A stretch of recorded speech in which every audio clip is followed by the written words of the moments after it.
아, 제가 이 초반 강의를 너무 그냥 숨도 안 쉬고 강의를 한 것 같아요. 좀 여유를 찾고 이렇게 천천히 얘기를 좀 해야 되는데 할 말은 많고 시간은 없고 하다 보니까 너무 힘이 들어가지고 좀 체력이 떨어지는 걸 약간 느꼈습니다. 여러분들 어쨌든 잘 들어주셔서 너무 감사드리고요. 어떻게 이렇게 한 푼도 안 주실 수가 있어요? 교육생들은 처음 보는 것 같아요. 네. 볼 수가 없어요. 여러분 이제 우리가 아까 말씀드렸듯이 냉전 종식의 시대가 이제 돌아온 겁니다. 여러분 냉전이 종식된다는 것은 우리에게는 어떤 의미가 있을까요? 냉전이 종식된다는 건요, 우리가 통일의 기회를 찾을 수 있는 때가 오는 겁니다. 그래서 그 냉전 종식의 기회에 통일을 이룬 나라가 있습니까? 어느 나라 통일을 이뤘죠? 독일이 통일을 이뤘잖아요. 냉전이 종식되는 그 기회를 이 사람은 잡은 거예요. 근데 우리는 못 잡습니다. 그 얘기를 제가 지금 하려고 합니다. 여러분, 문선명 총재가요, 아까 뭐냐면은 이제 소련 제국주의가 멸망하고 이제 말하자면 공산 세계가 해체될 것을 이제 말하자면 예측하고 그걸 만반의 준비를 해놓고 한국에 와서 뭘 만드냐면요, 단체를 하나 창설합니다. 남북통일운동 국민연합이라는 단체예요.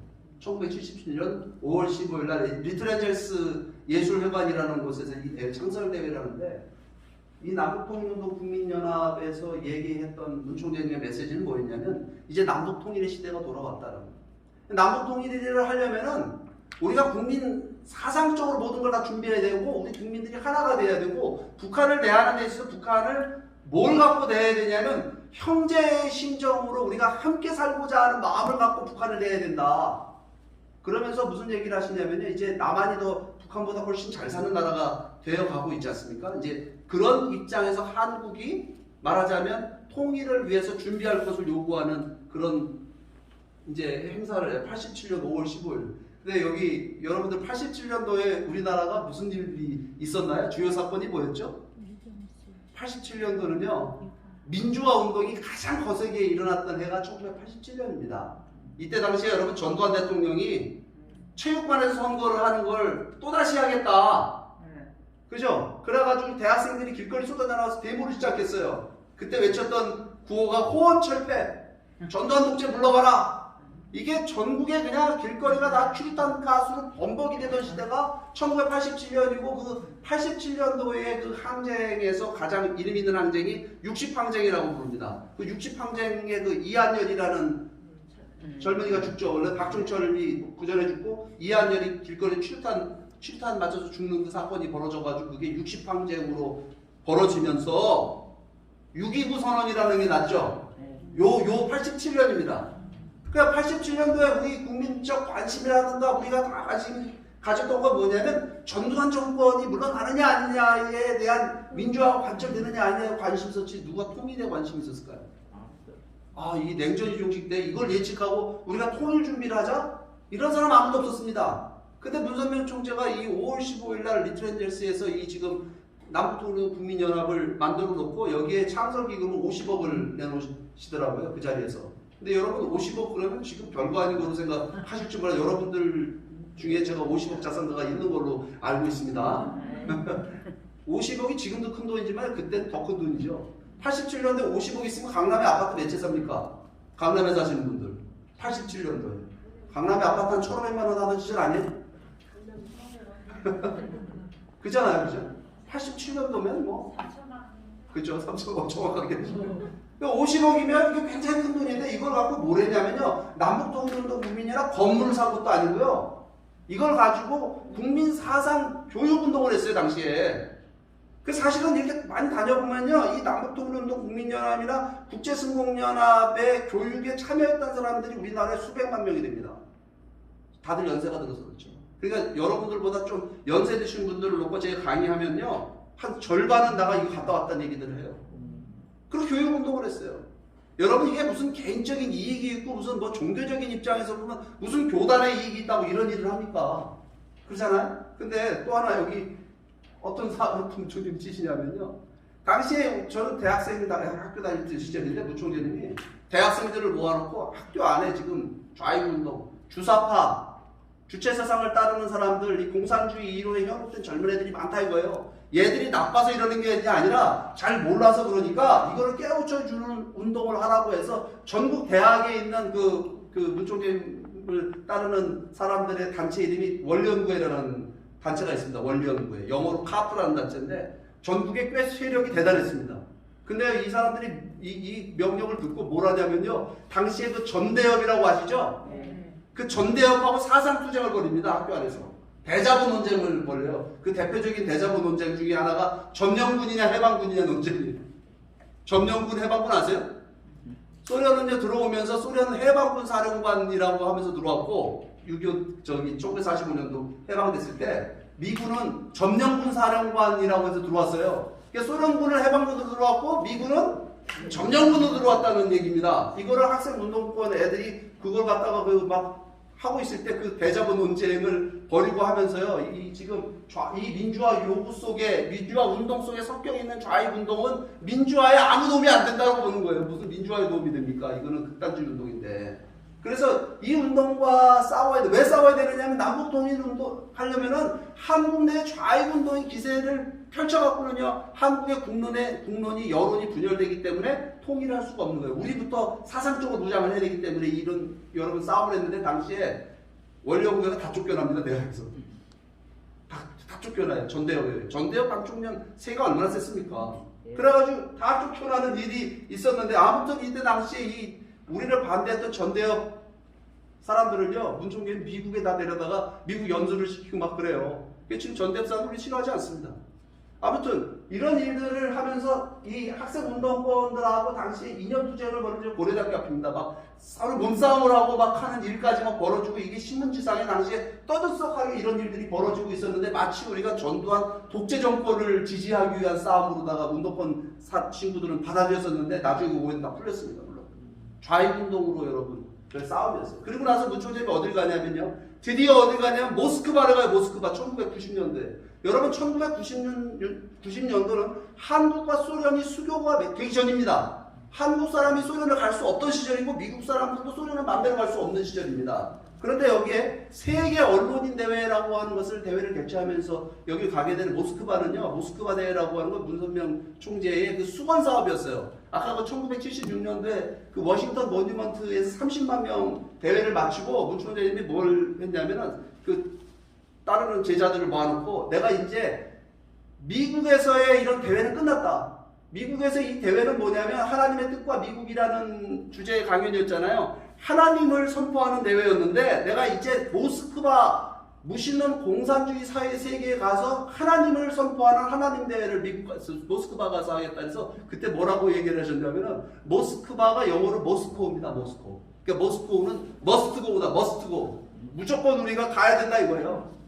그래서 모스크바 대회를 하겠다라고 하는 걸 1976년도에 얘기해놓고 이거를 여러분 작업하시 14년을 준비해갖고 모스크바에 입성을 합니다. 근데 그 모스크바에 입성하는 과정은 뭐냐면 소련의 공산주의 운동을 요소에서 차단하고 싸우고 미국을 강하게 만들어서 소련과 맞붙게 만들고 하는 일을 문 총재님이 해나가면서 여러분 이걸 준비한 거예요. 그러니까 여러분 공산주의 세계에서는 문 총재님이 인기가 있었을까요? 없었을까요? 죽이고 싶은 거지. 공산주의 이게 모든 운동을 다 차단하는데 그러니까 여러분 소련의 기관지가 있습니다. 프라우다라고 하는 소련 기관지에서 뭐라고 문선명 총재에 대해서 보도를 했냐면요. 문선명 총재는 악질 말하자면 안티소비에티즘의 챔피언이다. 안티소비에티즘이라는 건 소련에 반대하는 챔피언이 문선명 목사다라고 해서 크게 보도한 적이 있습니다. 그러니까 소련의 최대 적이 누구냐? 문선명 목사다 이렇게 얘기했어요. 그리고 여러분 1989년도에 김일성의 지령을 받은 일본 적군파가 미국에 와서 문선명 총재를 테러하려다가 FBI 검거되는 일이 생깁니다. 차 안에 그 폭탄을 싣고 지나가다가 여러분 그 FBI의 부신 검문해 가지고 FBI에 잡히는 일이 그 뉴저지 쪽에서 발생해요. 그 정도로 죽이려고 했어요. 근데 문 총재님이 당시에 그 고르바초프라는 인물이 등장을 해갖고 개혁개방 정책을 펼쳐나갑니다. 글라스노스트, 페레스트로이카 들어보셨죠? 그걸 펼쳐나가는데 이 고르바초프의 이 개혁개방 운동이 소련 내부에서도 반발이 만만치 않습니다. 근데요, 서방 세계에서 이 자유민주주의권에서도 이 고르바초프의 개혁개방 정책을 신뢰하지 않습니다. 왜냐하면 저거 공산주의자들은 안 변한다. 저 남들이 저게 그거 위장전술, 뭐 기만전술이다. 이거 속이려고 하는 거짓 선동에 불과하다. 우리가 속지 말자. 공산주의한테 우리가 한두 번 속냐. 뭐 이런 여론이 이제 그 서방 세계에 있는 거. 아주 회의적인 여론이. 그러니까 당시에 서방에 있는 언론인들을 소련의 개혁개방의 그 페레스트로이카 글라스노스트 운동이 벌어지고 있는 이 현장을 방문하는 투어를 조직합니다. 그 투어의 이름이 팩트 파인딩 투어입니다. 팩트 파인딩 투어. 진실을, 사실을 확인해보자. 그래가지고 120명씩 서방 언론인들을 모아갖고 소련을 방문한 일을 몇 차례 합니다.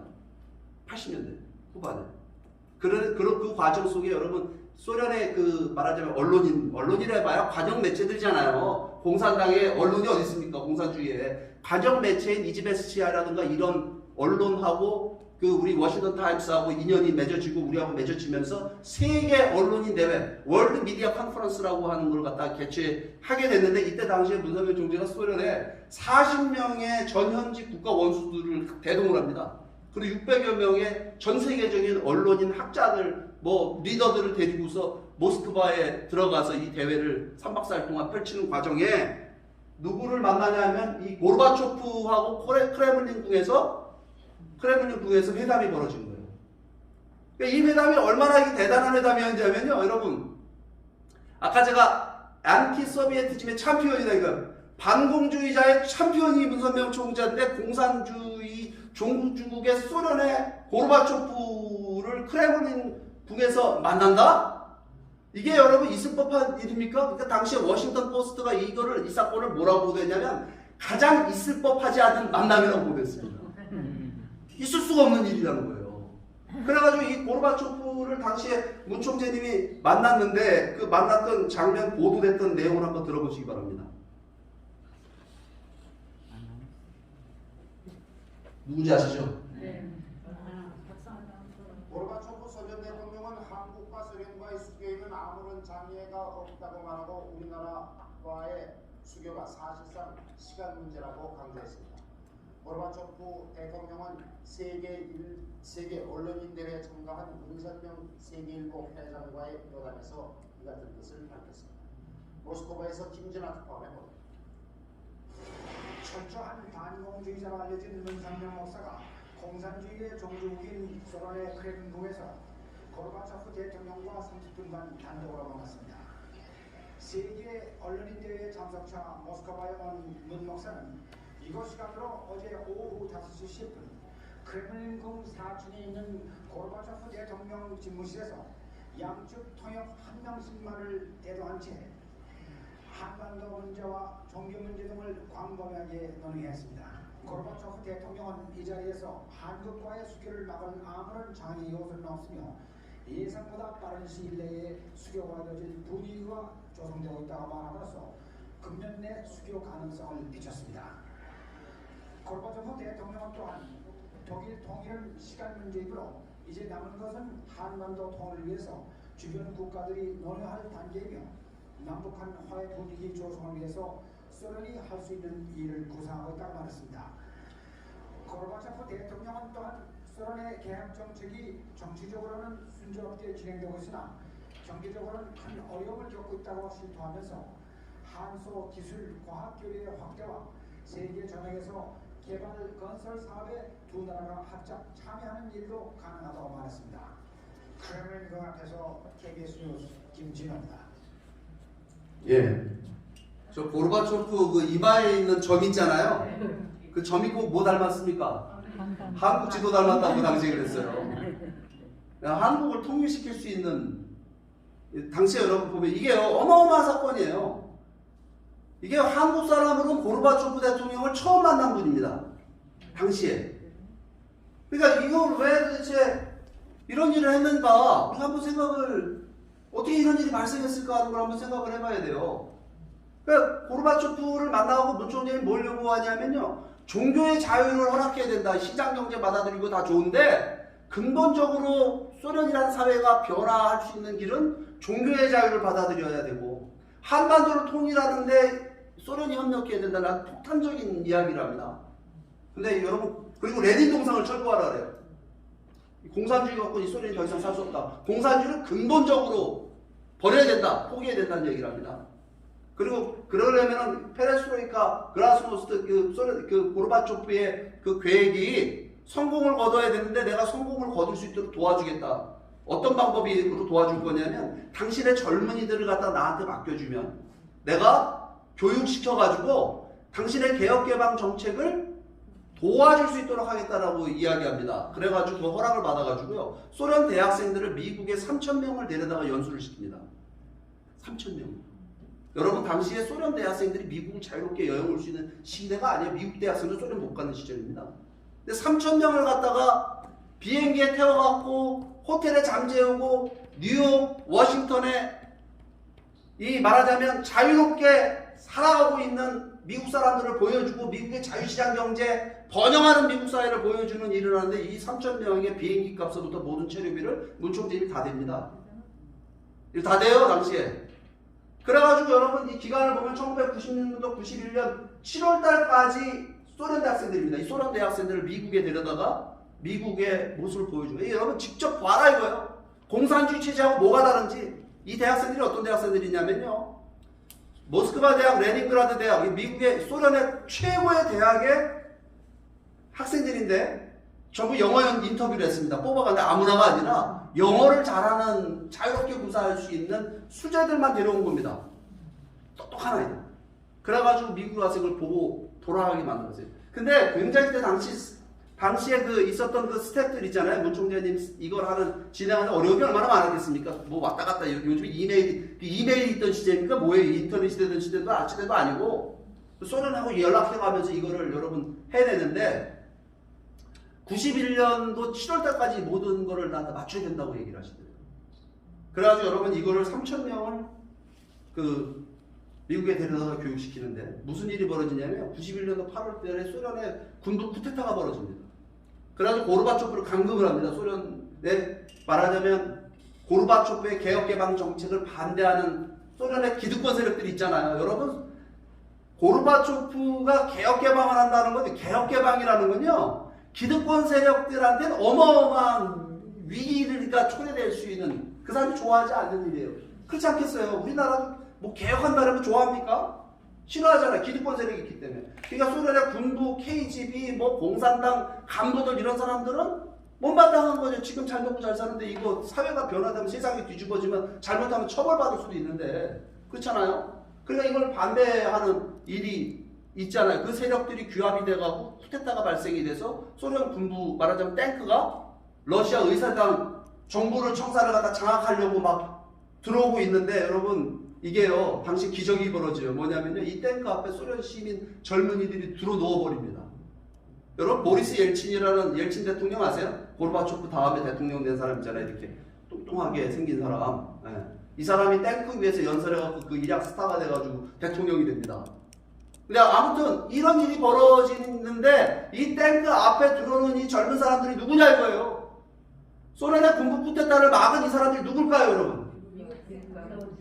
그죠? 미국에 와서 교육받은 이 소련 대학생들이 돌아와서 자기 친구들 손을 잡고 나가서 우리가 지금 만약에 소련 군부 쿠데타가 성공하면 다시 공산당 체제에서 우리 개혁개방이라는 건 물 건너가고 다시 이런 독재체제에서 살아야 된다. 그러니까 우리가 목숨 걸고 막자고 나가고 젊은 애들이 여러분 들어 넣어버립니다. 들어 넣어서 나도 소련 젊은이고 너 탱크를 몰고 온 네 총을 들고 온 군인들도 소련 젊은인데 우리끼리 이렇게 총질하는 것과 좋겠네. 이런 여러 가지 여러분 소련의 여론이 돌아가서 그 군부 쿠데타가 이 젊은이들의 저항에 해가지고 실패로 돌아갑니다. 3일 동안 여러분 이 고르바초프가 크림 지역에 있는 별장에 감금이 됐다가 풀려나가지고 돌아와가지고 뭘 하냐면요 레닌 동상을 철거하고 공산당을 해체하고 소련을 해체해버립니다. 이게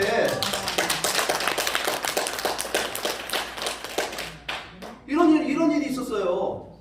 여러분 이게요 그냥 이루어진 일이 아니라는 사실을 알아야 됩니다. 뭐 3,000명을 제가 우리 딸한테 이런 얘기를 하니까 제가 강의를 하면서 그럼 진짜 어디 인터넷에도 없는 얘긴데 3,000명을 뭐 이게 우리 역사적 사실이야 뭐야 이게 뭐 이러더라고요. 이거 역사적 사실인데 아직까지 역사가들이 제대로 평가를 안 해서 그래요. 근데 한번 생각을 해보세요. 그게 자 보십시오. 우리가 안중근 의사, 윤봉길 의사 우리가 존경하잖아요. 그죠? 안중근 의사가 이토 히로부미를 1909년도에 척사를 했어요. 윤봉길 의사가 도시락 폭탄을 뭐 홍보공원에 던져갖고 일본 놈들 장교를 죽였어요. 그 당시에. 여러분 이것 때문에 우리가 독립이 됐나요? 근데 왜 우리는 그분들을 존경하죠? 유관순 열사가 만세를 불렀어요. 그러다 고문 닫고 죽었어요. 근데 우리는 왜 그분들을 독립운동가로 기리죠? 여러분 그거는요. 그런 분들의 노력에 의해서 우리가 독립이 됐다라고 우리는 생각을 하는 거예요. 그죠? 그러면 문선명 총재가 이 3,000명을 자기 사비를 들여갖고 교육을 시켰다. 이 사람들이 통일교인 됐습니까? 여러분들 제가 이 자리에서 강의하고 통일교인 만들려고 이러는 줄 아세요? 이게 여러분 역사에 이렇게 기여를 한 거예요. 그 우리가 그렇게 인색하게 여러분 볼 이유가 없다라고 하는 겁니다. 그런데 여러분 이게 이렇게 되니까 어떤 일이 벌어지냐면 결과적으로요. 한국과 소련이 수교합니다. 1990년 6월 30일 날 이게 아까 문 총장님이 1990년 아까 4월 달에 고르바초프 만나잖아요. 그리고 그 긴박하게 여러분 한소 수교에는 아무런 장애가 없다 그래놓고서 여러분 6월 30일 날 샌프란시스코에서 지금 노태우 대통령 만나는 장면입니다. 그래갖고 3개월 만에 저 정상회담이 저게 아주 그냥 긴급하게 이루어진 건데 3개월 만에 한소 수교 대상급 수교가 맺어져요. 근데 한소 수교 여러분 생각해보면 뭐 한소 수교 지금 지나간 일이니까 별거 아닌 걸로 생각할지만 이게 엄청나게 충격적 사건입니다. 이게 어떤 사건이냐, 누구한테 충격적 사건이냐, 북한의 엄청난 충격적 사건이에요. 이걸 입장을 바꿔나 한국이라 생각하면요, 한국의 최고의 동맹국가가 어딘가? 미국이죠. 미 연방이 해체되고 미국이 우리하고 수교를 끊고 우리에 대해서 군사적 경제적 지원을 끊고 북한하고 수교 맺었다고 한번 생각해 보세요. 여러분 어떤 생각이 들 것 같습니까? 당시에 여러분 소련은 그야말로 북한의 젖줄이었습니다. 소련의 경제 지원에 의해서 북한 체제가 돌아가고 있었어요. 사회주의권은 다 그렇습니다. 그런데 어느 날 갑자기 소련이 해체되고 남한하고 수교를 맺고 소연방 그잖아요. 북한에 대한 경제 지원이 다 끊기는 상황이 벌어지는 게 1990년대, 91년대 벌어진 사건들입니다. 김일성이 충격 받았을까 안 받았을까요? 북한 체제에 있던 사람들이 야 이제 우리 다 죽었다 이런 생각 들었을까요 안 들었을까요? 여러분 생존의 길을 이 사람들이 모색 그런 상황에서 생존의 길을 모색해야지 어떻게 우리가 살 길이 있을까? 그래가지고 여러분 북한에서 가장 먼저 여러분 외부 세계의 도움을 받기 위해서 초청한 인물이 누군지 아세요? 문선명 총재예요.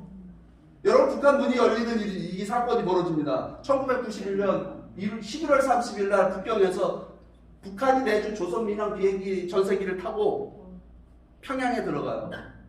근데 여러분 이거는요, 여러분 북한을 갔다 왔던 인물들은 많습니다. 뭐 정주영 소떼 몰고 올라갔던 분도 계시고 뭐 많이 갔어요. 근데 이게 최초의 사건이라는 것도 훌륭한 일이지만 도대체 북한은 문선명 총재를 자기가 죽이려고 했고 김일성이 적군파군에서 공산주의 이렇게 지독히 반대하는 문선명 총재를 왜 불렀을까요? 여러분 이 극적 상황이 만들어졌기 때문에 그렇습니다. 북한이 살 길이 없어요. 그잖아요. 소련이 해체된 겁니다. 91년도에 이미. 어디에도 손길을 뭐 내밀 데가 없는 겁니다. 중국도 여러분 한국하고 수교했습니다. 92년도에. 그건 거의 대만을 미국이 버린 사건하고 똑같은 일들이 벌어진 겁니다. 그러니까 사회주의권 동굴화파의 동구권에 있던 공산주의 국가가 다 사회주의 포기하고 소련이 해체되고 중국이 우리하고 손을 잡고 사회주의권에서 여러분 뭘 받을 수 있는 에너지서부터 식량서부터 모든 것을 받을 수 없는 그런 상황에 몰린 김일성이나 말하자면 김일성 정권이 말하자면 그것을 탈출하기 위해서 누구를 초청하냐면 바로 문선명 총재예요. 초대하는 거예요. 그러니까 문선명 총재는 북한에 가서 뭘 하냐면요. 다음 영상을 보시면 여러분들이 아실 수가 있습니다. 이게 굉장히 중요한 영상입니다. 이게 만수대 국회의사당입니다. 북한에. 우리 소련은 좀 바꾸는데 그게 뭐가 하는 문제라고 그러지. 나만 그런다. 자기도 정말 어려워. 그래서 하는 거죠. 내가 그랬습니다. 그게 딱 우리 조선민족 제1주의 정신하고도 심통이 좀 비슷하다고. 진화하는 건 믿어요. 진화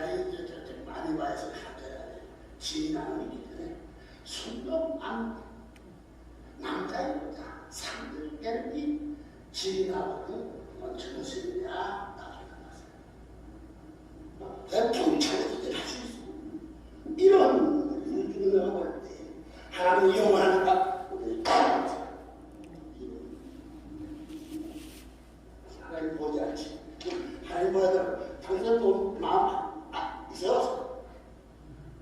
있나? 마음 있어요? 있지. 있는데 나 봤어. 봤어. 또 사람이지 사람 봤어. 보지 못하는 게 귀한 것을. 그래 나 오늘 저 문선명 선생 그 철학이 사상이 아주 집약해서 제가 말씀해 주셔서 그대를 정확하게 보고를 박수 한번 치십시오, 여러분. 아마 북한 가서 만수대 의사당입니다, 저희가. 거기서 책상 내리치고 저렇게 얘기한 사람은 문총재 유일할 겁니다. 근데 여러분 이 내용이 무슨 내용인지 짐작이 가세요? 이거 보시면서? 예? 하나님 보이지 않지? 마음이 보이지 않지? 하나님이 보이지 않다고 니들 없다고 믿는 무신놈 니들 따르고 있지? 마음이 보이지 않는데 마음 없다고 할 수 있어? 사랑 보이지 않지? 사랑 보이지 않는다고 없다고 할 수 있어? 보이지 않는 거 귀한 걸 알아야 돼. 이거는요 김일성 주체사상을 정면으로 비판하고 있는 겁니다. 2시간을 연설했어요. 저기서 여러분 살아나올 수 있을까요 없을까요? 저렇게 얘기했다면 저 앞에 있는 사람 보통 사람들이 아닙니다. 윤기복, 김다현 부총리입니다. 윤기복 총리급이고 이런 사람들 앞에 놓고 책상 내리치면서 제가 이거 탈북자들한테 보여주니까 기절을 해요. 북한에서 이거 있을 수가 없는 일이 벌어진 거예요 지금. 2시간 동안 이 연설을 한 겁니다. 근데 그 연설 내용에 더 충격적인 것도 있어요. 이게 최근에 공개된 영상인데요. 그때 당시에는 이거 공개를 안 했어요. 이런 사진만 공개했지. 근데 김일성 주체사상을 비판하고 또 뭘 얘기하냐면요. 북한이 남침한 걸 사과하라고. 남한의 간첩들이 뭐 몇만 명이 있다는데 나한테 명단을 남기라고. 내가 교육해가지고 통일 일꾼을 만들겠다고. 여러분 그리고 뭔 얘기를 하냐면요. 북한이 살 수 있는 길은 나를 믿고 남북 통일에 협조하는 거, 평화 통일에 협조해야만 북한 정권이 살 수 있다는 얘기를 여러분 여기서 한 겁니다. 그럼 여러분 고향 방문만 하고 고향이 필요한 분도 정주인데 뭐 고향 방문하고 사진이나 찍고 돌아올 수밖에 없는 상황이 된 거죠. 왜냐하면 여러분 생각해 보세요. 김일성 만나러 간 건데 김일성을 만날 수 있느냐 없느냐는 건 마지막까지 결정이 안 나는 겁니다. 그건. 그렇지 않겠어요? 그죠? 이런 폭탄 발언을 했다고 한다면 여러분 이 문선명 총재를 북한으로 모셔온 사람들은 아우지 탕원감입니다. 이거 수총감입니다. 그죠? 그리고 김일성을 만나게 해줄까요? 안 해줄까요? 이 사람들이? 만나게 안 해주죠. 이게 미쳤습니까? 여러분들 우리나라 대통령 비서실장이 대통령한테 험한 말 할 사람을 대통령 앞에 데려갈까요? 했다가 집어가지 떨어지는데?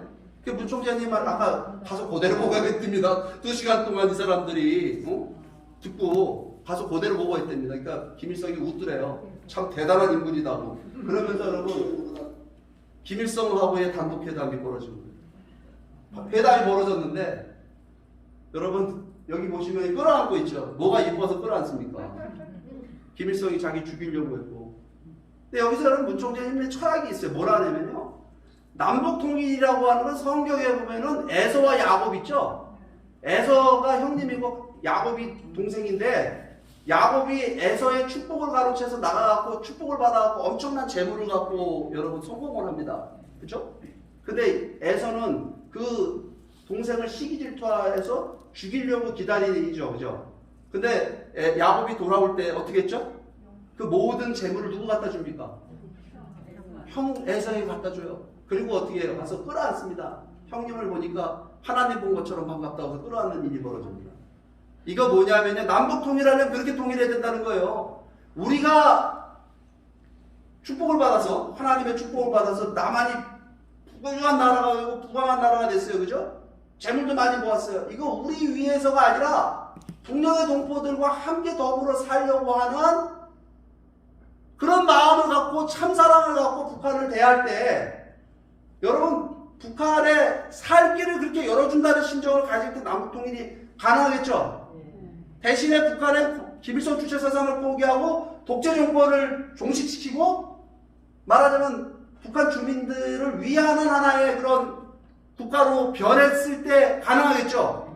그 얘기를 문 총재님은 다 한 겁니다. 근데 여러분 이게 엄청난 신뢰를 만드는 일이 돼버려요. 여러분 김일성이 죽을 때까지 가장 믿고 의지했던 인물이 누군지 아세요? 문선명 총재. 여러분 그러니까 외부 세계에 여기 조명철이라고 한국의 국회의원 했던 분 계시죠? 탈북자인데 국회의원 하신 분 있어요? 그 저기 한나라당에 옛날에. 그분이 아버지가 노동부 장관이었어요. 북한에서. 여기 있었답니다. 그런 얘기를 하는 얘기를 다 들었다는 거예요. 김일성 앞에서. 여러분 이런 만남이 이게 대해서 여기서 합의를 해요. 북한 정부가. 이거는 남북 관계에 있어서 진짜 기념비적인 얘기예요. 뭘 합의하냐면 통일 문제를 합의합니다. 왜냐하면 여러분 북한이 살 수 있는 길은 통일에 협조함으로써 북한이 살 수가 있어요.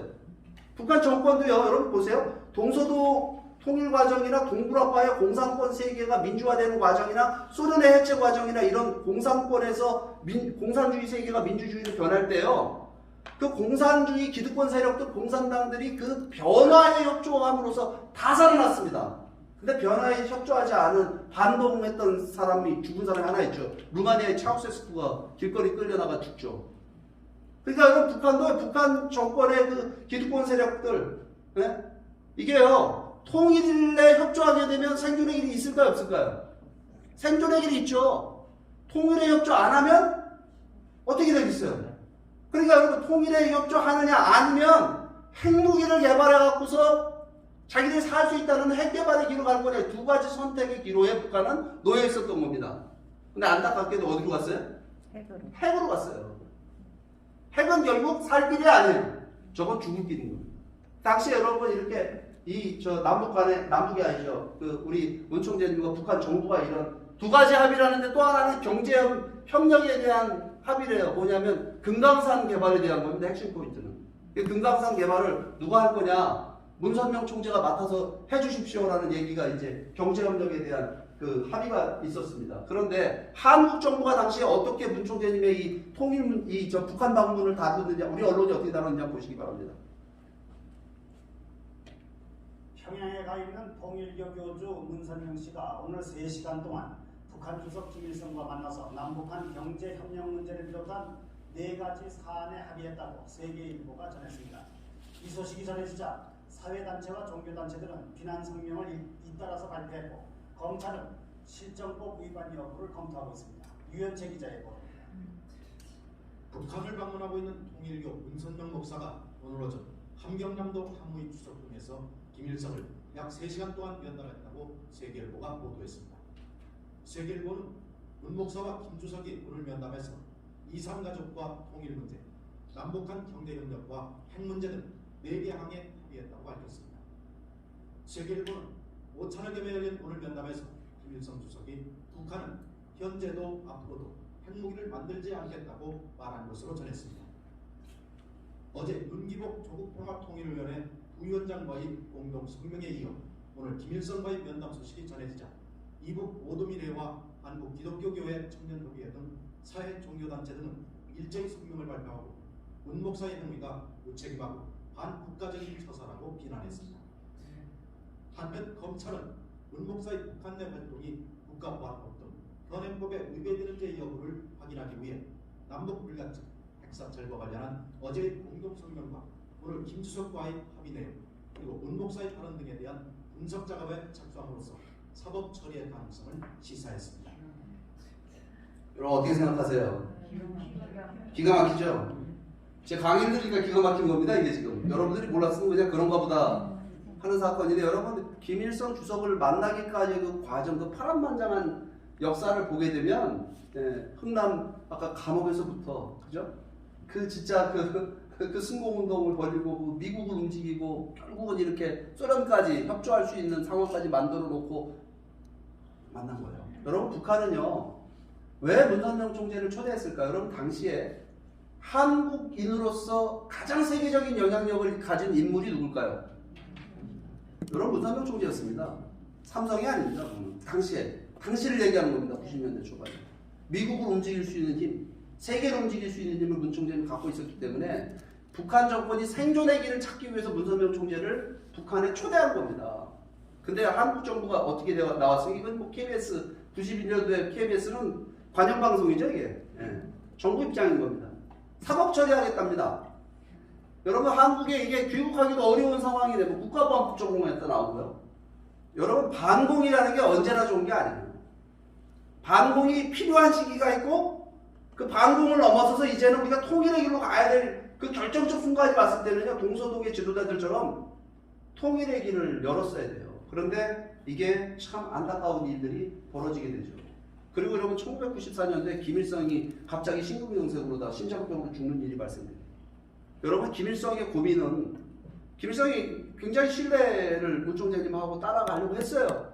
그런데 여러분 이게 안 되는 겁니다. 누굴 믿어야 될까요? 외부 세계에 믿는다라고 하는 건 북한이 그런 평화적인 하나의 체제 전환입니다. 이 체제 전환을 공산주의 독재국가에서 민주국가로다가 변화되려면 그게 생존의 길이 있다라고 하는 강력한 믿음이 있어야 돼요. 그런데 여러분 남한이 그 믿음을 주지 않으니까 어디로 가냐면 핵 개발로 갑니다. 그리고 93년도에 1차 핵 위기가 와요. 그 위기도 문총재님이 미국에서 사절단을 보냅니다. 미국에서. 누굴 보내냐면 카터 대통령을 보내는 일을 해요. 그래가지고 1차 핵 위기가 어쨌든 봉합이 돼요. 봉합이 됐는데 김일성이 죽습니다. 갑자기. 근데 김일성이 죽는 그 순간도 굉장히 중요한, 사람이 뭐 죽을 수 있는 거죠. 죽는 거잖아요, 사람이라는 게. 이게 굉장히 극적 순간이에요. 그런데 여기에 김일성이 죽었을 때 그 조문, 한국에서요, 무슨 일이 벌어지냐면 조문파동이라는 게 벌어집니다. 조문파동 기억하세요? 운동권 애들은 학교에다가 김일성 조문 분향소를 만드는 일을 하는 거예요, 주사파 애들이. 김일성, 위대하신 김일성 지도자 돌아가셨다고. 그러니까 뭐 이거를 반대하는 뭐 반공연맹이냐 한국의 무슨 뭐 단체, 보수단체들이 다 들고 일어나고 뭘 하냐면요, 김일성 규탄대회를 이 시간에 하고 있는데 북한에서 장사 치르고 있는데 김영삼 대통령 시절인데 김영삼 대통령이 조문을 할 거냐 말 거냐라고 하는 걸 갖다가 여러분 가지고 조문을 안 하는 걸로 결론이 됐는데, 여러분 김일성이 김영삼 대통령하고 남북 정상회담을 합의해 놓고 남북 정상회담이 3주 앞둬놓고 이거 죽은 겁니다. 아십니까? 그러면 여러분 김영삼 대통령이 정상회담을 못하는 대신에 여러분 우리 정부가 조의를 표시하는 조문 외교를 했어야 됩니다. 근데 조문 외교를 안 하고 조문 파동이 벌어져요. 반대로. 국가보안법을 적용하고 막 그냥 그런 일이 벌어지는데, 여기 여러분 조문관 유일한 인물이 하나가 있습니다. 당시에 세계일보 사장을 했던 박보희 사장이 유일하게, 한국인으로서 유일하게 조문을 가요. 이게 굉장히 아쉬운 부분들입니다. 제가 얼마 전에 몽골에서 그 평양주재 평양주재 영국 대사를 했던 존 에버라드라는 분하고 제가 천막에서 같이 잠을 잘 일이 있었는데, 그분이 저한테 그래요. 자기가 보니 이런 내막은 이분 모르시더라고요. 뭐라고 얘기했냐면, 김영삼 대통령이 당시에 평양에 가서 김일성 직접 조문을 하고 거기서 발코니에서 손 한 번 흔들었으면 그대로 통일로 가는 거예요. 왜냐하면 북한은 살 길이 없었어요, 당시에. 그런데 여러분 남한을 믿을 수가 없는 겁니다. 때려잡자 김일성으로 나오니까 여러분 그런 정부하고 여러분 통일할 수 있다고 생각하세요? 그거 믿을 수 있다고 생각하세요? 그러니까 여러분 이 김일성 조문 사건이 이게 아주 안 좋은 쪽으로 가버린 거예요. 이 조문 파동이. 그러면서 여러분 북한은 핵 개발을 하는 쪽으로 가고, 여러분 1997년도부터 무슨 일이 발생됩니까? 이 북한의 대량 아사자들이 나오기 시작합니다. 근데 아무튼 이런 일이 벌어지고요. 또 한 가지 사건은 또 뭐냐면요, 아까 제가 금강산을 문선명 총재가 개발해달라고 김일성이 막힙니다. 여러분 금강산 사업이 되게 중요했어요. 왜 중요했냐면요, 통일, 이걸 프로젝트로 문 총재님 본 겁니다. 여러분 북한을 민주화시키고 북한을 우리가 통일을 시키려면요, 북한이 개혁 개방을 할 수 있는 프로젝트를 해줘야 돼요. 첫째, 북한 집 잘 살 수 있도록 수입을 늘릴 수 있는 프로젝트를 해야 되고, 개혁 개방할 수 있는 프로젝트를 해야 되는데 그 중에 제일 좋은 게 관광산업입니다. 여러분 관광산업이라는 건 특별한 인프라가 없이도 가능해요. 다른 산업들은 뭐 기계공업이니 중화학공업이니 이런 건 시간이 걸려요. 그러나 관광사업이라는 건 명승지 말하자면 관광자원, 자연자원을 갖고 호텔 줘놓고 하면 되는 거니까, 여기에 금강산을 갖다가 여러분 그 리조트를 만들어 가지고 하는데, 문 총재님 생각은 뭐였냐면 이거를 이 특정 재벌한테 정부가 특혜를 주는 형태로 해가지고 이걸 개발하면 안 되고 국제 컨소시엄을 통해 가지고 세계적인 글로벌 기업들이 함께 투자해서 금강산을 개발해야 된다. 그래서 회사를 여러분 홍콩에다가 금강산 개발 회사를 홍콩에다 차려놓고 금강산 일대를 하나의 관광 특구로 개발하는 전체 플랜 마스터 플랜을 세워갖고 가져가서 김일성이 그걸 사인을 합니다. 이렇게 해달라고. 이대로 개발해달라. 여러분 그런데 여러분 어떤 일이 벌어지냐면요. 금강산을 우리 정부가 누구한테 특혜 사업으로 주냐면 현대에 특혜 사업으로 줍니다. 그죠? 정몽원 이거 이끄는. 그러니까 이게 여러분 얼마나 비극적인 일로 가냐면요. 결과적으로 금강산은 북한에 이용만 당합니다. 그 사업을 이끌었던 현대는 망해버려요. 현대그룹 자체가. 그래가지고 그 정몽원 회장이 정동 사업에서 투신 자살합니다. 그죠? 그 금강산은 어떻게 됐죠? 금강산은 우리가 돈 퍼주는 말하자면 북한의 현금 인출기가 돼버렸어요. 그 뒤로. 그리고 또 어떤 일 벌립니까? 무슨 4천억인가 5천억 대북 송금 김대중 정부 시절에 김대중 정부 시절에 있었던 일입니다. 현대 손을 들어준 건 북한이 아니라 남한 정부가 현대 손을 들어준 겁니다. 통일그룹 안 하고. 여러분 이게요 어떤 의미를 갖는 사건이냐면요. 여러분 북한을 상대할 때는요 목표와 비전이 뚜렷해야 됩니다. 이거를 정치적으로 이용해먹고 돈이나 벌어먹을 생각하면 안 되는 거예요. 통일이라고 하는 비전을 중심으로 해갖고 우리가요 어떤 마스터 플랜을 가지고 정말 협력적으로 북한을 상대해야 되는데 그 목표도 없고 각자 기업과 뭐 어떤 단체 정치 세력들의 이익을 추구하는 쪽에서 활용하는 쪽으로 들어가게 되면 북한은요 남한 체제를 잘합니다. 뭐냐면요 이 남한의 기업들이 들어와서 경쟁을 하면 자기들끼리 경쟁하면요 경쟁을 계속 시켜갖고 북한이 유리한 카드를 제시하는 사람의 손을 잡는 거예요. 그러니까 통일그룹을 이기기 위해서 현대가 아주 파격적인 조건을 북한에 제시한 거예요. 그러니까 어떻게 되겠어요? 북한에서는 통일그룹 제껴보는 북한을 잡는 거죠. 이런 식의 접근을 여러분 우리가 햇볕 정책이라고 하는 대북 정책이 시작되면서 이런 식의 접근이 돼버린 겁니다. 그러니까 목표와 비전에 대한 명확성이 없이 남한의 기업과 정치인들, NGO, 시민단체들이 북한을 접근을 하니까 북한은 그거를 활용하고 이용해 먹는 거예요. 그죠? 그래서 지난 30년 동안 남북교류가 있었습니다. 교류협력이 있었어요. 정치인들 싸우는 거 보면은 서로 잘했대. 근데 여러분 서로 잘했고 또 서로 못했다고 비난하죠? 결과는 어떻게 됐죠? 여러분 우리가 이게 얼마나 비극적인 일이냐면요. 우리가 통일의 기회를 상실한 겁니다. 1990년대에 동굴압박 소련 무너지고 동굴압박 무너지고 한소수교가 맺어지고 북한이 완전히 고립된 상황 이거는요. 통일의 천금 같은 기회였습니다. 그런데 그때 우리 지도자들은 그 통일에 대한 비전도 없었고 능력도 없었고 정직하지도 않았어요. 그러다 보니까 이게 비극적인 참사가 대참사가 벌어집니다. 여러분 북한은 이제 남한을 믿을 수가 없으니까 핵개발로 가요. 핵개발로 가면서 여러분 북한 주민들을 굶겨 죽입니다. 97년부터 북한 사람들이 얘기하는 고난의 행군이라는 게 시작이 되죠. 얼마가 죽었다고 얘기합니까? 북한에서 여러분 이 대량 아사자들이 발생하잖아요. 식량난 때문에 몇 명 죽었다고 얘기해요. 300만 명 죽었다고 얘기하죠. 50만 보수적으로 얘기하는 사람은 50만 명 죽었다고 얘기해요. 여러분 보세요. 사람이 굶어 죽는다는 거는요. 그건 보통 일이 아닌 거예요. 요즘 시대에. 근데 왜 북한 체제를 오픈하면 다 살 수 있는데 남한의 식량이 남아 돌았는데 북한이 왜 이렇게 굶겨 죽였느냐? 그거는 남한을 믿지 못하고 제한적 개혁 개방을 하면서 그것조차도 북한의 체제, 통치 체제를 지키는 걸 최우선시했기 때문에 그렇게 된 겁니다. 그죠? 그러니까 그 기간 동안에 수백만 명이 저렇게 그냥 뭐 굶어 죽고 꽃제비가 돼갖고 저 중국 국경을 넘어오고 탈북자들이 수만 명이 한국으로 들어오는 일들이 벌어졌잖아요. 그리고 여러분 북한이 핵 개발하는 걸 우리 대북 정책 있잖아요. 지난 30년 동안 북한 핵 개발하는 거 막았습니까? 못 막았습니까? 완전히 못 막았고 지금은 북한이 완전히 핵무장을 완료했어요. 지금 북한 우리가 좋든 싫든 핵무장 국가입니다. 이 핵무장이 된 북한을 상대해야 되는 어려움이 우리에게 있다라고 하는 겁니다. 또 한 가지는요. 북한에 이 교류 협력해가지고 북한 주민들의 삶이 개선이 됐습니까? 북한의 자유와 인권이라고 하는 것이 북한 주민들이 자유와 인권을 말하자면 누리고 사나요 지금? 더한 독재 체제입니다. 그때보다 여러분 30년 전보다 더 심한 독재 체제를 지금 김정은 체제에 살고 있다는 사실을 알아야 됩니다.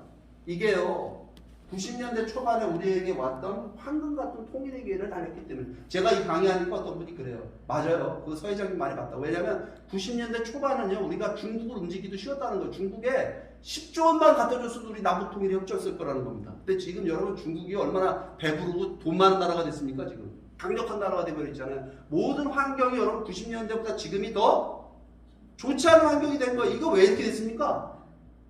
우리가 한번 이유를 한번 따져보자고요. 누군가는 그 욕을 먹어가면서 사이비 이단이니 뭐 그런 얘기 들어가면서 이런 운동을 한 분이 있는 반면에 여러분 저는 볼 때 그래요. 이 정치인들이 남북 관계를 정치적 이익에 이용해 먹는 거 역사가 지나고 나면요 그야말로 그 민족 반역자로다 기록될 거라고 생각합니다. 왜냐하면요 저거는 수천만 명의 그 무고한 인명을 우리의 동포들의 목숨을 우리가 담보해야 하는 하나의 장난이기 때문에 그렇습니다. 절대 여러분 정치가 이 남북 문제를 이용해서 자기들의 이익을 보는 쪽으로 가게끔 해서는 안 된다는 사실을 알아야 됩니다. 맞습니까? 그래서 여러분 제가 이렇게 우울한 얘기를 여러분들한테 하는데 아무튼 통일의 기회가 상실됐고 여러분 문총재님은 돌아가셨어요. 그죠? 이분은 돌아가셨고 또 이분의 마지막 죽음길은 보게 되면 굉장히 비극적인 죽음이에요. 뭐 장사는 화려하게 지냈는지 초상은 화려하게 지냈는지 모르지만 왜냐하면요 그 통일교 말하자면 문총님이 일었던 통일운동 통일교회라고 주장하기도 어려워요. 이 통일운동이 완전히 사분업을 돼버렸어요. 지금 보면요 통일교 말하자면 지금 가보면요 그 이상한 종교입니다. 사이비 종교예요. 제가 볼 때는 뭐냐면 사람을 신격화하려면 됩니까 안 됩니까? 요즘 시대에 그걸 누가 믿어요? 그 지금 가보면 통일교회 하는 짓은 보게 되면 뭐 종교를 만들려고 덤벼요.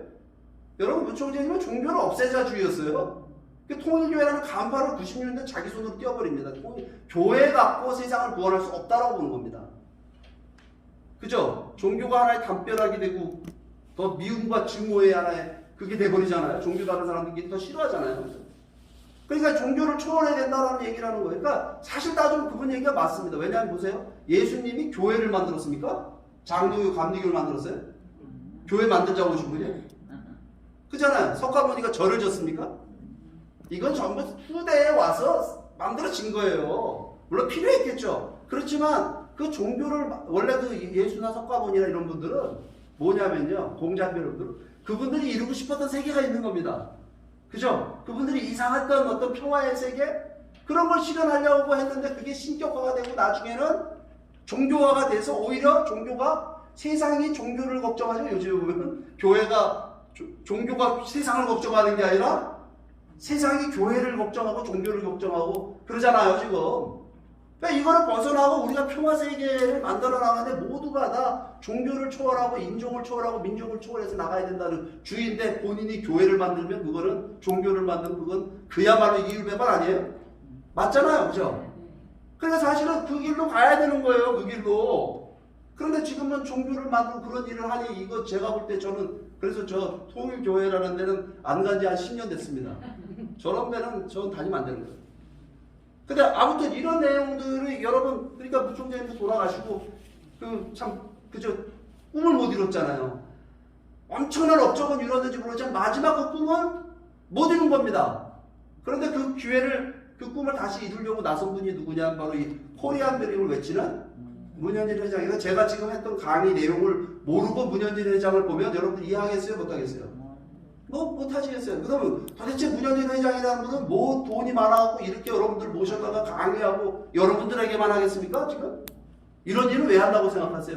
그 문총재님의 그 사상과 철학을 말하자면 상속받았기 때문에 하는 거예요. 그 피 속에 그 하나의 그 말하자면 굳은 결의가 있는 맹세가 있는 겁니다. 그러니까 여러분 지금 문현진 회장이 뭐라고 있냐면 지금 이 시대 통일의 기회가 다시 왔다는 겁니다. 90년대 초반에 찾아왔던 그 황금 같은 통일의 기회. 여러분 김정일이 2011년도에 갑자기 이 사람도 심장병으로 죽잖아요. 이게 여러분 통일의 기회가 왔다 그때부터 말씀하신다. 왜냐하면 이 사람이 죽은 다음에 누가 정권을 잡냐면 여기 저렇게 희한하게 생긴 친구가 정권을 잡잖아요. 27살에 정권을 잡습니다.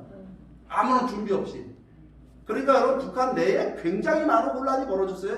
드러나지 않아서 그렇지. 여러분 얼마나 많은 사람을 숙청했습니까? 장성 대기니 뭐니 자기 공무부도 막 죽여버리고 이런 일을 하면서 이 친구가 뭐 했냐면 핵실험을 했습니다. 여러분 북한 외교가요 굉장히 노련했습니다 한때. 김정일 때만 보더라도. 그래서 김정일 시대 핵실험 단 한 번 했어요. 근데 얘가 5번 했어요. 이 어린애가. 5번을 하니까 어떤 일이 벌어지냐면 어제 제가 설명드렸듯이 북한을 제재하기 시작했습니다. 국제사회가. 중국과 러시아도 북한 제재에 참여하고 있잖아요 지금. 과거 김일성 시대에 냉전 시대가 끝날 때 북한이 고립된 것처럼 지금 북한이 완전히 고립된 상황에 몰려있다. 어제 제가 말씀드렸잖아요. 북한이 과연 저 제재를 몇 년을 버틸 수 있을까? 영원히는 절대로 못 버티고. 그죠? 10년 버틸까요? 5년 버틸까요? 3년 버틸까요? 여러분, 이 세월이 짧을수록 북한 인민들을 북한 주민들을 해방하는 길입니다. 맞죠? 네. 그래서 우리가 통일을 실천하는 사람들, 김정일이 죽자마자 통일천사 운동을 시작한 겁니다. 여러분, 문 총재님이 왜 실패했을까? 그분은요, 종교적인 편견 있죠? 그거를 못 벗어난 겁니다. 그냥 다 종교 운동으로다가 사람들이 이해하게끔 그렇게 돼버렸어요. 그러니까 문현진 회장은 뭐냐면 그렇게 얘기해요. 우리 아버지가 북한문을 열고 이 고생을 하면서 진짜 하셨는데 결국은 실패하게 된 건 뭐냐면요. 이 코리안 드림이 없었기 때문에 그렇다는 겁니다. 뭐냐면 모든 국민들이 들을 때 이해할 수 있는 우리 국민 모두를 대한민국 한민족 전체를 하나로 묶을 수 있는 통일의 비전, 그거를 문현진 회장이 여러분 밝힌 게 바로 코리안 드림. 그러니까 이 코리안 드림은 그냥 나온 게 아니에요. 어제 제가 강의하니까 저한테 오셔서 그래. 이런 통일 강의 처음 들었다고 막 말씀하세요. 정말 비전이 있다고. 여러분도 그렇게 느끼셨어요? 근데 이게 그냥 나온 게 아닙니다. 뭐 서희택이라는 사람이 공부를 많이 해서 아까 엘리베이터에 때 어떤 분이 만났는데 공부를 정말 많이 하셨어요. 제가 공부한 게 아니에요. 저는 배운 거지. 누구한테 배웠냐면 문현진 회장 통해서 배우고 이 책을 통해서 배웠어요. 여러분 이런 역사적 배경을 갖고 있다라고 하는 겁니다. 제가 오늘 강의 마무리를 짓기 전에요. 요거 한 가지만 여러분들이 머릿속에 인식을 하십시오. 기존의 대북정책, 지금 우리 정부가 하고 있는, 그죠? 대북정책이라는 게 뭐냐면요. 미국을 중심으로 보게 되면은 이렇습니다. 미국은 북한한테 핵을 폐기하라. 어제 CVID를 했죠? 핵만 폐기해주면, 폐기해달라. 그러니까 북한이 뭐라고 얘기해요? 미국에게? 대북 적대시 정책을 그럼 니들은 폐기해라. 대북 적대시 정책이 뭐냐면 주한미군 철수하고 한미 합동 군사훈련 폐기하고 뭐 이거예요. 그죠? 이 얘기하는 겁니다. 근데 이걸 가지고 이제 이렇게 미국과 북한이 줄다리기 하니까 한국 정부는 뭐 하겠다래요? 이거 중재하겠다. 중재자 역할론입니다. 중재자. 그러니까 중재를 어디쯤 할 거냐 이거. 어디쯤 만날 겁니까 이게? 여러분 미국의 요구를 들어줄까요? 북한은? 핵 폐기하라는 거? 통치체제가 주체사상을 중심한 3대 세대 독재에서 여러분 핵은 빼고 못합니다.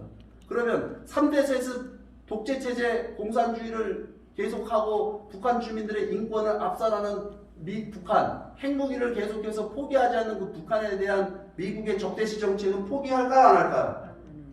안 하잖아요. 근데 이 중간에서 양쪽으로 왔다 가겠다라고 하는 우리 정부의 정책은 어느 쪽에 설득력이 있을까요?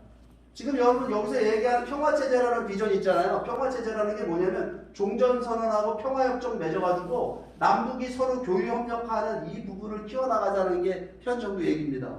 이게 될까? 우리가 해야 됩니다. 불가능할까요? 가능할까요? 불가능할까요?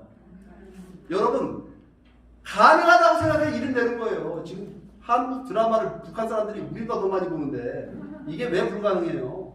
네? 그래서 이거를 누가 지지해줘야 되느냐면 국제사회가 지지해줘야 되는데 국제사회에서 가장 중요한 파트너가 누굽니까? 미국이에요. 그래서 제가 미국 깃발하고 한국 깃발을 이렇게 섞어놔버렸어요. 뭘 합의해야 되느냐 하면 미국과 한국은요 한반도 문제의 최종 목표에 대한 합의를 해야 됩니다. 이 코리안 드림 시절을 통한 평화통일. 코리안 드림에는 뭐가 아까 어제 제가 다 강의했잖아요. 그죠? 이게 우리만을 위한 통일이 아니라 국제사회의 전체의 평화와 번영을 위한 널리 세상을 이롭게 하는 통일이잖아요. 그죠? 그 통일, 그래서 자유와 인권이 보장되고 북핵 문제가 사라지고 북한의 통치체제가 변화하고 그런 경제적으로 번영하고 자유와 인권을 번영하는 그런 통일 한국이 돼야 된다라고 하는 것이 이 한미 간의 합의를 하고 유엔과 그다음에 중국, 러시아, 일본 우리 주변 국가들이 이 통일 코리안 드림 프레임워크를 지지하게끔 하는 운동을 우리가 해야 돼요. 맞는 것 같습니까? 네. 근데 이거를 누가 할까요? 우리 주부들이 모여서 이걸 할 수 있는 건 아니잖아요. 그죠? 근데 우리 주부들이 귀중한 한 표를 행사합니다. 그렇지 않습니까? 여러분들이 여론을 형성하잖아요. 이거는 당연히 여러분 정부가 주체가 돼서 해야 되지만 그 정부를 움직이는 건 누구냐면 바로 시민사회입니다. 그래서 여러분 통일을 실천하는 사람들은 시민사회에서 이 통일운동을 우리가 펼쳐나가야 된다고 보는 겁니다. 그래서 시민사회 전체가 이 코리안들의 비전을 중심한 통일운동을 하자라고 하는 것이 바로 우리 통일을 실천하는 사람들이 주창하는 거예요. 그래서 여러분 아까도 비디오도 보시고 했지만 문선명 총재가 미국을 설득하고 미국의 대수론 전략, 한반도 전략을 움직이는 일들을 했었죠. 그런 거 보니까 정말 희망이 있었죠. 그 일을 누가 한다고 생각하십니까? 그 일을 우리 문현준 회장을 중심으로 해서 우리 글로벌 피스 재단이 워싱턴에서 그런 일들을 하고 있고요. 앞으로도 또 해나가야 되고. 그러기 위해서는 이제 제일 중요한 부분이 뭐냐면 한국인들이 통일한 한국 국민들이 주도하는 통일이 돼야 된다. 외세가 아니라. 그렇게 하려면은 강력한 통일운동의 대중운동, 대중적 기반을 만들어야 됩니다. 그 대중적 기반을 만들기 위해서 누가 가장 많은 역할을 해주셔야 되냐면 남자들이 해야 되는데 그 남자들을 움직이는 건 누구죠? 여성들이 해야 돼요. 그래서 오늘 우리 여성 지도자들을 모시고 이런 세미나를 갖게 된 겁니다. 여러분 감사합니다. 네. 여러분 긴 시간 정말 긴 시간을 이렇게 강의를 경청해 주셔서 너무 감사드리고요.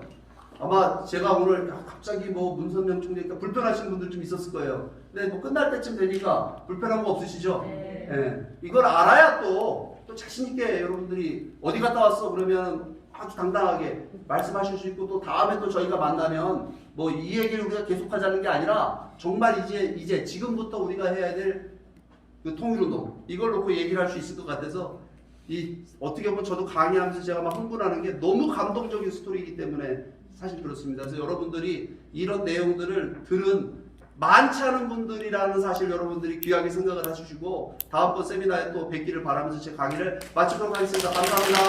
네, 감사합니다. 정말 기가 막힌 역사적 사실들을 여러분들이 전혀 생각하지 못했고 또 알지 못했던 내용을 정말 이 파노라마가 60년대부터 올해까지 너무나 기가 막힌 역사적 사실들을 여러분들에게 열정을 다해서 정말 땀을 뻘뻘 흘리시면서 강의해 주신 우리 서인택 회장님께 다시 한번 큰 감사의 박수를 보내주세요. 네, 감사합니다. 정말